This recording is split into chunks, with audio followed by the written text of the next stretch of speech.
Hello बच्चों, पुनः स्वागत है आपका मेरे चैनल में। बाबू के प्रति पद्यांश में आगे का पद्यांश पढ़ते हैं। तुम मांस तुम्ही हो रक्त अस्थे, निर्मित जिनमें नवयुग का तन। तुम धन्य तुम्हारा निस्व त्याग, हे विश्व भोग का वर साधन। इस भस्म काम तन की रज से, जगपूर्ण काम नव जग जीवन। बीनेगा सत्य अहिंसा के, ताने बानों से मानवपन। चलिए व्याख्या देखते हैं इसकी। कहते हैं कि तुम मांस तुम ही हो रक्त अस्थि, यानी कि तुम मांस रक्त और अस्थि यानी शरीर हड्डियों से शरीर का निर्माण हुआ है।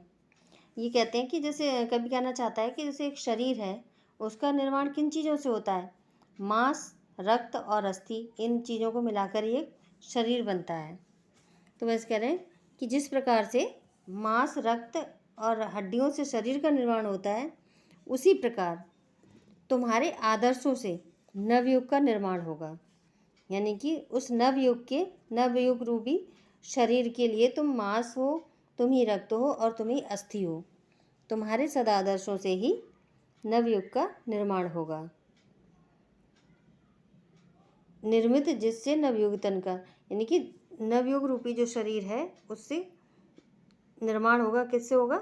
तुम्हारे आदर्शों से। ठीक है। तुम मांस तुम ही हो रक्त अस्थि, निर्मित जिनसे नवयुग का तन।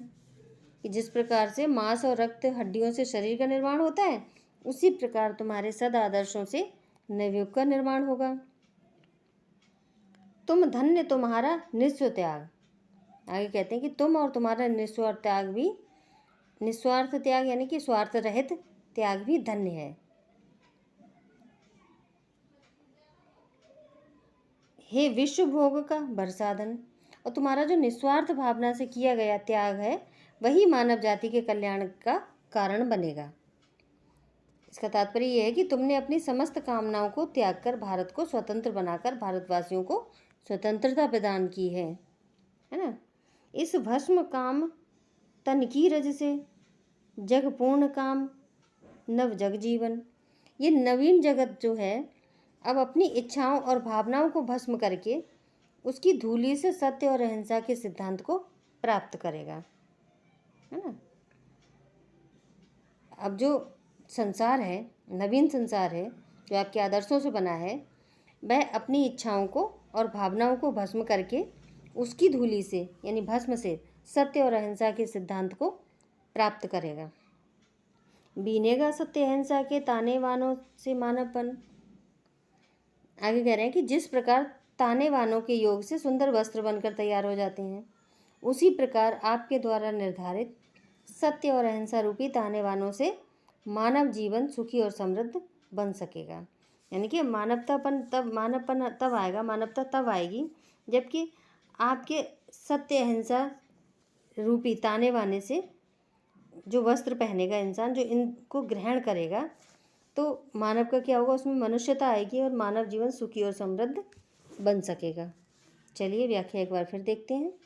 जिस प्रकार मांस, रक्त तथा हड्डियों से शरीर का निर्माण होता है, उसी प्रकार तुम्हारे सदा आदर्शों से नवयुग का निर्माण होगा।